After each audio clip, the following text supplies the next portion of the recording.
My dear students of Chapter Online School, how are you all? I have a question to you. Can you tell me what did I teach you last class, in the last class? That's right. Right forms of verbs. This is the second session of my class. Welcome to my class. প্রিয় শিক্ষার্থীবৃন্দ, আমরা গত ক্লাসে right form verbs এর conditional সেন্টেন্সের নিয়মগুলো শিখেছিলাম। আজকে আমি তোমাদেরকে আর কিছু নিয়ম শেখাবো। তোমরা খাতা কলম নাও, প্রয়োজনীয় নোট নাও। আশা করি তোমরা শিখতে পারবে। চলো তাহলে শুরু করা যাক। সুপ্রিয় শিক্ষার্থীবৃন্দ, আজকে আমরা শিখব রাইট ফর্ম ভার্বস এর কয়েকটি নিয়মের মধ্যে প্রথমটা হলো as if বা as though যুক্ত সেন্টেন্সে রাইট ফর্ম ভার্বস কেমন হয় তা আমরা আজকে দেখব। সুপ্রিয় শিক্ষার্থীবৃন্দ, as if as though এর বাংলা হলো যেন। তো আমরা বাংলাটা একটু লিখে নিই, যেন।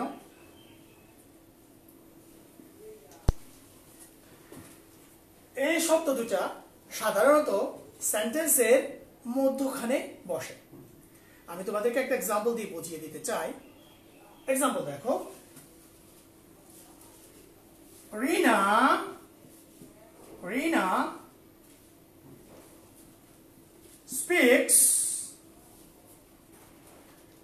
speaks as if she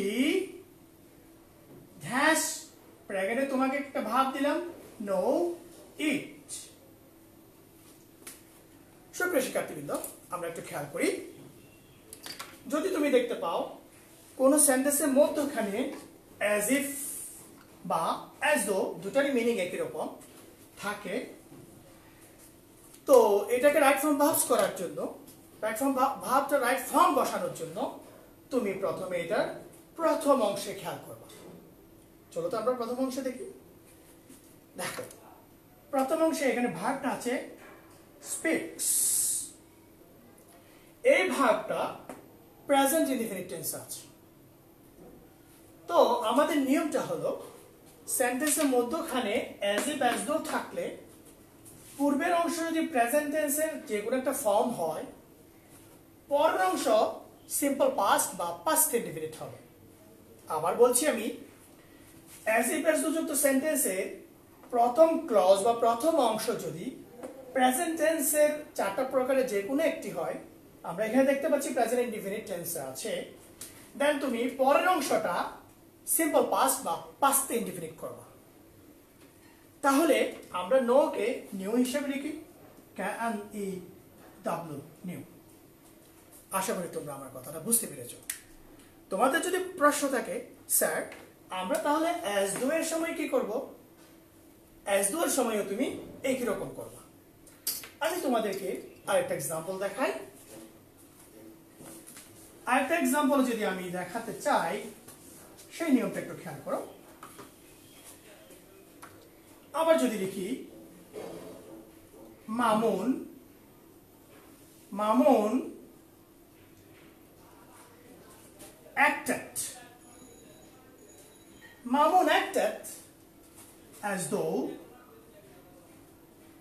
acted as though he, একই ভাব দিলাম আমি, he know them। আচ্ছা, চলো এখন একটু আমরা খেয়াল করি। আমরা এখানে দেখতে পাচ্ছি as if as though দিয়েছি একই কথা। as though এর পূর্বের অংশ সিম্পল পাস্টে আছে। খেয়াল করো, acted পাস্ট ইনডিফিনিট বা সিম্পল পাস্টে আছে। যদি তুমি as if as though যুক্ত সেন্টেন্সের প্রথম ক্লজটা বা প্রথম অংশটা পাস্ট টেন্সের পাস্ট সিম্পল পাস্ট বা পাস্ট টেন্সে দেখো, তখন তুমি পরবর্তী অংশের রাইট ফর্ম ভার্বসটা পাস্ট পারফেক্ট করবা। আমি আবার বলছি, as if as though পূর্বের অংশ যদি তুমি পাস্ট ইনডিফিনিট দেখো, যেমন অ্যাক্টেড এখানে পাস্ট ইনডিফিনিট, দেন তুমি পরের অংশে পরের ক্লজে ভাবটাকে পাস্ট পারফেক্ট করবা। তাহলে আমরা উত্তরটা কি হবে, আমাদের উত্তরটা কি হবে দেখি বলো তো, তোমরা একটু বলো কি হবে। তোমাদেরকে আমি 10 সেকেন্ড সময় দিলাম, কমেন্টে জানাও কি হতে পারে উত্তর। ততক্ষণ আমি লেখা শুরু করছি।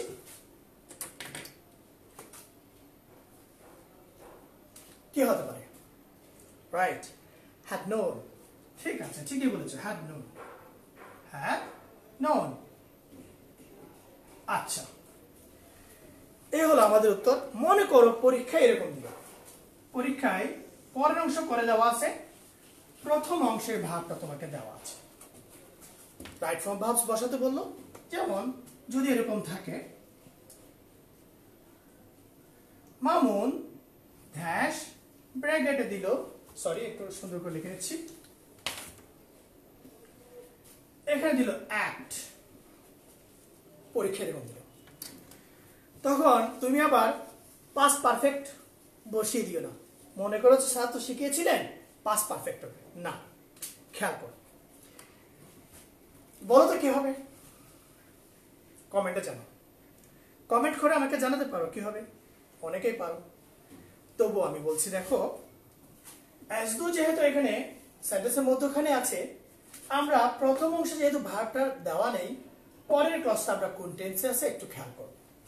He had known them, he had known them, এটা দেখে আমরা বুঝতে পারলাম অ্যাজ দো এর পরের অংশ পাস্ট পারফেক্ট।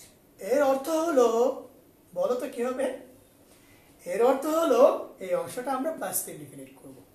ঠিকই বলেছো তোমরা শিক্ষার্থী বন্ধুরা, তোমরা ঠিকই বলেছো। তাহলে আমরা এটাকে করব হলো অ্যাক্টেড, এটাকে আমরা কি করব, অ্যাক্টেড। সিমিলারলি আমি প্রেজেন্ট টেন্সের যে নিয়মটা দেখিয়েছিলাম সেই ক্ষেত্রেও একই রকম হবে। তোমরা একটু সাইড নোট নাও, আমি পরবর্তী নোটে যাচ্ছি, পরবর্তী নিয়মে যাচ্ছি। চলো আমরা পরের নিয়মে যাই। তোমাদের আমাদের অনলাইন স্কুলের ক্লাসগুলো কেমন লাগে? আমাদের অনলাইন স্কুলে তোমরা লাইক দিয়ে রাখো। প্রত্যেক ক্লাসের শিক্ষার্থীরা, আমাদের রুটিন আছে, রুটিন ক্লাস অনুযায়ী তোমরা প্রত্যেকেই অংশগ্রহণ করতে পারবা, দেখতে পারবা। ঠিক আছে, চতুর্থ শ্রেণী থেকে দ্বাদশ শ্রেণী পর্যন্ত বিভিন্ন ক্লাসের আমাদের নিয়মিত ক্লাস হয়, রুটিনটা দেখে নাও, ভালো করে পড়াশোনায় লেগে থাকো, বার্ষিক পরীক্ষার জন্য ভালো প্রস্তুতি নিতে পারবে।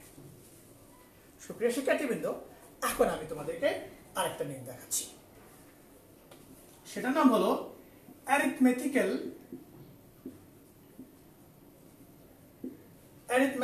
অপারেশন। অ্যারিথমেটিক্যাল অপারেশন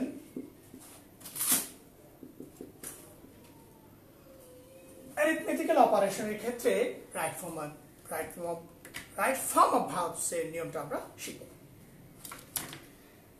তোমাদের অনেকের প্রশ্ন, স্যার অ্যারিথমেটিক্যাল অপারেশনটা কি?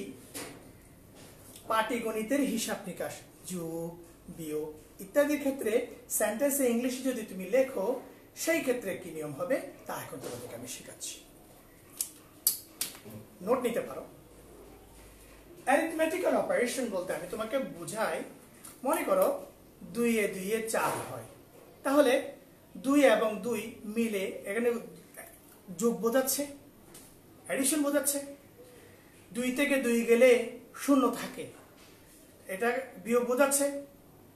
সিমিলারলি পাটিগণিতের যোগ বিয়োগ গুণ ভাগের হিসাব নিকাশ দিয়ে সেন্টেন্সে সাবজেক্ট আকারে থাকলে ভার্বের যে নিয়মটা হবে সেটা হলো, সেই নিয়মটা আমি শেখাচ্ছি, এটাকে বলা হয় অ্যারিথমেটিক্যাল অপারেশন। এক্ষেত্রে 2 এ 2 এ 4 হয়, 2 এ 2 এ কথাটাকে সাবজেক্ট থার্ড পারসন হিসেবে ধরে ভার্ব বসাতে হয়। চলো আমরা একটা এক্সাম্পল দেখে নিই। যেমন আমি যেটা বলেছিলাম 2 and 2, 2 and 2 ড্যাশ, আমি ব্র্যাকেটে দিলাম মেক 4, 2 and 2 মেক 4। একটু খেয়াল করি আমরা, সুপ্রিয় শিক্ষার্থীবৃন্দ, 2 and 2 এটাকে দেখে বহু বচনের সাবজেক্ট হয়েছে বলে ধরে নিতে পারবে না। যেহেতু 2 and 2 arithmetical অপারেশন, তাই 2 and 2 K third person singular number ধরে ভাব থেকে বসাতে হবে। আমি আবার বলছি, 2 and 2 এই দুটোকে অ্যারিথমেটিক্যাল অপারেশন বা পাটিগণিতের হিসাব নিকাশ, এর জন্য শুরুতে যে শব্দগুলো বসে এগুলোকে বহুবচন না ধরে আমরা এক বচন ধরে ভাবটাকে আমরা বসাবো। তাহলে 2 and 2 তে যদি আমরা এক বচন ধরি, থার্ড পারসন সিঙ্গুলার হওয়ার কারণে ভাবের শেষে এস বাই এস যুক্ত হবে। এখানে যেহেতু অলরেডি আগে থেকে ই আছে, তাহলে আমরা শুধুমাত্র এস বসাবো। 2 and 2 makes 4। আরেকটা এক্সাম্পল দিতে পারি। 10, সরি আমি একটু কালারটা চেঞ্জ করি।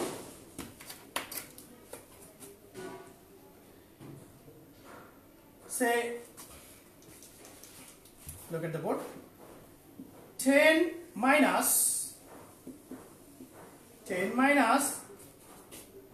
5 ড্যাশ দিয়ে তোমাকে বি লিখে দিল, একটা বি ভাব লিখতে বললো।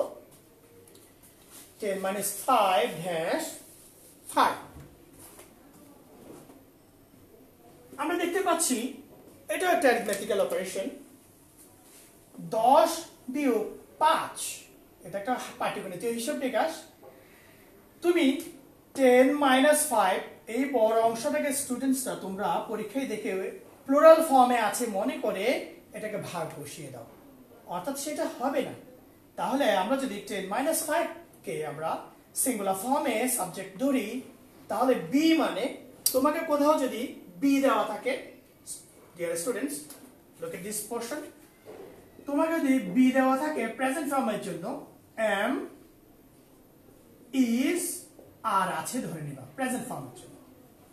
তো আমরা যদি বি এর মধ্যে এম ইজ আর আছে ধরে নিই, এটা যদি সিঙ্গুলার ফর্ম হয় কি বসবে বলো তো? আর নো, ঠিকই বলেছো, ইজ হবে। তাহলে ইজ হবে। এখন তুমি যদি কেউ বলো, তোমরা যদি কেউ আমাকে জিজ্ঞেস করো, স্যার এই সেন্টেন্সে তো অতীত নির্দেশক কোনো শব্দ নেই, তাহলে বর্তমান নির্দেশক কোনো শব্দ নেই, আমরা যদি ওয়াজ বসাই হবে না। কারণ 10 minus 5 এটা একটা চিরন্তন সত্য। তুমি 10 থেকে 5 যতবারই মাইনাস করবা ততবারই 5 আসবে। সো এটা কিন্তু তুমি পাস্ট টেন্সে দিতে পারবে না। বুঝেছো? That's good. চলো এখন আমরা আরেকটা নিয়ে যাই। শিক্ষার্থী বন্ধুরা, তোমরা অ্যারিথমেটিক্যাল অপারেশন দিয়ে বা সাবজেক্টটা সিঙ্গুলার ফর্ম হয় এরকম নোট নিয়ে রাখতে পারো। চলো আমরা আরেকটা নিয়মে যাই। সুপ্রিয় শিক্ষার্থীবৃন্দ, তোমরা একটা জিনিস খেয়াল করেছো, আমি প্রথমে তোমাদেরকে ওটা করাচ্ছি না, subject third person singular number হলে ভাবে সে আসবে যুক্ত হয়, তারপর তুমি স্টার্টে লাস্ট নাইট বলতে পাস্ট ইনডিফিনিট হয়, এগুলো আমি করাচ্ছি না, কারণ এগুলো আমরা সবাই একটু একটু আলোচনা করেছি, শিখেছি। আমি এমন কিছু শেখাতে চাচ্ছি যেগুলো একটা এক্সেপশনাল মনে হয়, যেগুলো দেখলে কনফিউশাস হয়ে যাও তোমরা পরীক্ষায়, যেগুলো করতে একটু ভালো লাগবে, শিখলে ভালো লাগবে, তোমার নিজস্ব ক্যাপাসিটিটা বাড়বে, সেইগুলো আমি করাচ্ছি। এখন আমি তোমাদেরকে করাবো হলো মডেল ভার্বস এর নিয়মটা। খেয়াল করো, টাইম কি ঠিক আছে? ওকে, খেয়াল করো শিক্ষার্থী বন্ধুরা, মডেল ভার্ব আমরা চিনি। তার আগে আমি এটা একটু প্রনাউন্সিয়েশনটা দেখতে চাই। মডেল, আমরা অনেকে মডেল বলি, তুমি যদি বিশুদ্ধ করে একটু শুদ্ধ করে বলতে চাও মডেল। আর এটার প্রনাউন্সিয়েশন যদি তোমার একটু অসুবিধা হয়, তোমাকে একটু বুদ্ধি দিচ্ছি। একটা গাছের ডালে মৌমাছি বাসা বেঁধেছে, তাহলে আমরা এটাকে মৌয়ের ডাল বা মডেল দেখ প্রনাউন্সিয়েশনটা কেন model. Have you got it? Okay, modal verbs আমরা চিনি। মডেল ভার্বস গুলো একটু দেখে নিই। মডেল ভার্বস গুলো একটু বিস্তারিত আলোচনা করলে ভালো হতো, বাট রাইট ফ্রম ভার্বস এর ক্লাস হওয়ার কারণে মডেল ভার্বস এর যদি বিস্তারিত আলোচনা করতে যাই আমরা বিষয় থেকে অনেক দূরে চলে যাব, তাই মডেল ভার্বস গুলো একটু দিয়ে দিচ্ছি তোমাদেরকে। Can, could, will, would, can, could, will, would, may, might, shall, should,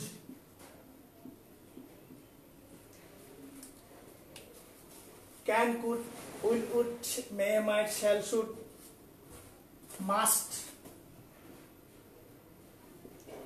dare, need ইত্যাদি। আরো কয়েকটা আছে, আমি লিখে একটু সময় বাঁচাতে চাই ইত্যাদি। কেমন? এইগুলোর নাম হলো মডেল ভাব। তো নিয়মটা শোনো শিক্ষার্থী বন্ধুরা, আমি একটা এক্সাম্পল দিয়ে বলার আগে একটু তোমাদেরকে বলতে চাই, মডেল ভার্বের পরে যদি শূন্যস্থান দেয়, মডেল ভার্বের গায়ের সাথে লাগিয়ে ঠিক পরে যদি শূন্যস্থান দেয়, বেস ফর্ম হয় ভার্বের, বেস ফর্ম। চলো আমি একটা এক্সাম্পল দিয়ে বিস্তারিত আলোচনা করবো। অর্থাৎ এগুলো হচ্ছে মডেল ভার্ব। আমরা বইতে যেগুলো দেখতে পাচ্ছি, আরো কয়েকটা আছে, তোমরা বই থেকে চ্যাপ্টারটা দেখে নিতে পারো। Can, could, will, would, may, might, shall, should, must, dare, need ইত্যাদি হলো মডেল ভার্ব। তো মডেল ভার্বস এর নিয়মটা আমরা একটু দেখে নিচ্ছি। একটা এক্সাম্পল দিয়ে তোমাদেরকে বিস্তারিত বোঝাবো। একটা এক্সাম্পল দেখি। মনে হয় আমরা আমাদের ক্লাসের প্রায় শেষ পর্যায়ে চলে এসেছি। এই নিয়মটা বলেই তোমাদেরকে আমি ক্লাস শেষ করে দিতে চাই। তোমরা প্রতি বুধবার বেলা 12টায় আমার ক্লাস দেখতে পাবে। আমি রাইট ফর্ম ভার্বস এর নিয়মটা আরো কন্টিনিউ করব। তোমরা চট্টগ্রাম অনলাইন স্কুলের সাথে থেকো। দেখো, বিন্দু নামের একটা মেয়ে মনে করো, বিন্দু ড্যাশ, সরি ড্যাশ হবে না, একটা মডেল ভাব বসিয়ে নি, can dash Singh, sing well. মনে করো আমি বললাম বিন্দু নামের মেয়েটা ভালো গাইতে পারে। আমি যদি তোমাদেরকে ক্যানটা না দিতাম, তাহলে তুমি লিখতা সিংস ওয়েল। তখন তুমি সিং কে লিখতে হলো সিংস ওয়েল, সিংস ওয়েল, কারণ বিন্দুটা থার্ড পারসন সিঙ্গুলার নাম্বার। আর যদি তুমি একটু খেয়াল করো, please be attentive, look at the board. যদি দেখতে পাও মডেল ভার্বের যে লিস্টটা দিয়েছিলাম, বা তুমি পরে নিয়ে আরো যে মডেল ভার্বগুলো পাবা, মডেল ভার্বের যে কোনো একটা যদি শূন্যস্থানে ভার্ব বসানো ঠিক আগে দেখতে পাও, তাহলে মডেল ভার্বের পরের ভার্বটি বেস ফর্ম বসাবা। সিং এর বেস ফর্ম সিং। সুপ্রিয় শিক্ষার্থীবৃন্দ, বেস ফর্ম কি এটা একটু বুঝি। মনে করো গো, ওয়েন্ট, গান। আমি আবার লিখলাম গোস, ওয়েন্ট, গান। আমি তোমাকে বোঝাতে চাই বেস ফর্ম কেন বলেছি। গো present form, goes present form, but base form হলো গো। অর্থাৎ ভার্বের সাথে এস বাই এস সবগুলো মুক্ত করে একেবারে ইউনিক ভার্বটাকে বেস ফর্ম বলে। অর্থাৎ তুমি এখানে, আমি যদি প্রেজেন্ট ফর্ম বলতাম, তুমি সিংসও তো প্রেজেন্ট ফর্ম না। প্রেজেন্ট ফর্ম বললে আমরা ভুল করি, প্রেজেন্ট ফর্ম বলবো না, আমরা বলবো বেস ফর্ম। তো সিং এর বেস ফর্ম হলো সিং। তাহলে আমাদের উত্তরটা হলো বিন্দু ক্যান সিং ওয়েল। যদি ভার্বটা এরকম দেওয়া থাকে, বেস ফর্ম বসিয়ে দিব। পরীক্ষায় যদি তোমাকে এটা পাস ফর্মে ভার্ব দেওয়া থাকে, যদি স্যাং লেখা থাকে, তখনও তুমি লিখবা সিং। আবার যদি লেখা থাকে টু সিং, যদি টু সিং এরকম লেখা থাকে, তখন আমরা সিং লিখব।